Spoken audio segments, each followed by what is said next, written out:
মাছের আইটেম যদি থাকে তাহলে আর কিছুই লাগবে না। তা আমি এই রান্নাটা কিভাবে করেছি আপনারাও এই রেসিপিটা দেখে নিন। নমস্কার বন্ধুরা, নিপাস কিচেন অ্যান্ড ব্লগে সবাইকে স্বাগতম। তা আজকে আমি আরেকটা নতুন ভিডিও নিয়ে আসলাম। তা আজকে আমি পাঙ্গাস মাছের একটা রেসিপি করে দেখাবো। তা আমি এই মাছ রান্নাটা যেভাবে করে দেখাবো, এভাবে করে খেলে, একবার খেলে এইভাবে বারবার খেতে মন চাইবে।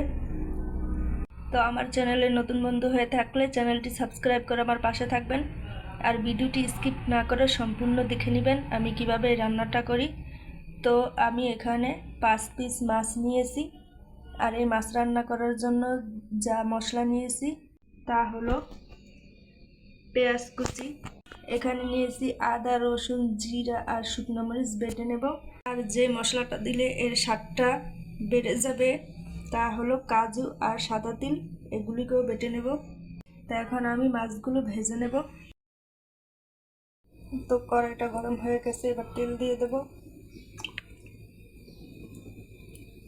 এবার হলুদ লবণ মাখা মাছগুলো দিয়ে দেব।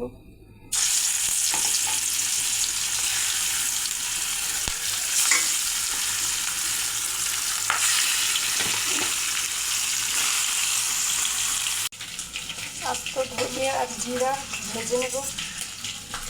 এই যে দেখুন মাছগুলো আমি লাল লাল করে ভেজে নিয়েছি, এবার উঠিয়ে নেব। ধনিয়া জিরা ঠান্ডা হয়ে গেলে গুঁড়ো করে নেব। এবার রান্না করে নেব, ফোড়ন করে নেব দারচিনি, এলাচ, লবঙ্গ, তেজপাতা। ফোড়নটা ভাজা হয়ে গেছে, পেঁয়াজ কুচি দেবো।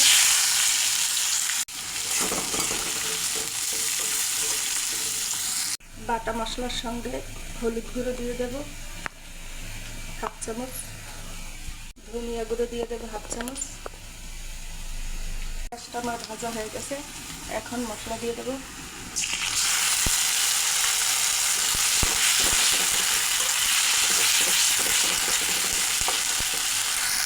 পরিমাণ মতো লবণ দিয়ে দেবো, আর বাটিটা ধুয়ে একটু জল দিয়ে দেবো। এবার ভালো করে কষিয়ে নেব।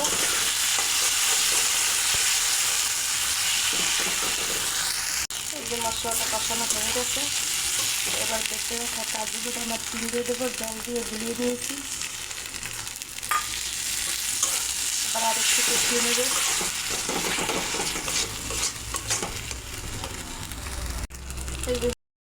এই দেখুন মশলাটা কি সুন্দর কষানো হয়ে গেছে, আর বাদাম তিলের কোনো কাঁচা গন্ধ নেই। এইভাবে এই মাছটা রান্না করলে মাছের যে একটা গন্ধ থাকে সেই গন্ধটাও চলে যাবে। এবার আমি গরম জল দিয়ে দেবো।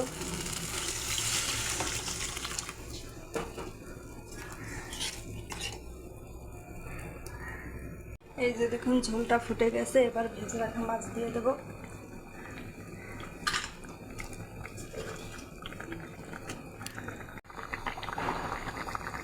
এবার উপর থেকে ভেজে রাখা সেই গুঁড়ো মশলাটা দিয়ে দেবো।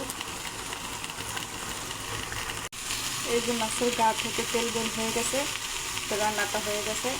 আপনাদের কাছে কেমন লাগলো অবশ্যই কমেন্ট করে জানাবেন, পারলে লাইক শেয়ার করে দেবেন। তো এবার আমি নামিয়ে নেব। এই যে দেখুন নামিয়ে নিয়েছি, কতটা লোভনীয় দেখতে লাগছে। তো আপনারা এভাবে রান্না করে খেয়ে দেখবেন, দারুণ লাগে। তো ভিডিওটি এই পর্যন্ত, সবাই ভালো থাকুন, সুস্থ থাকুন, নমস্কার।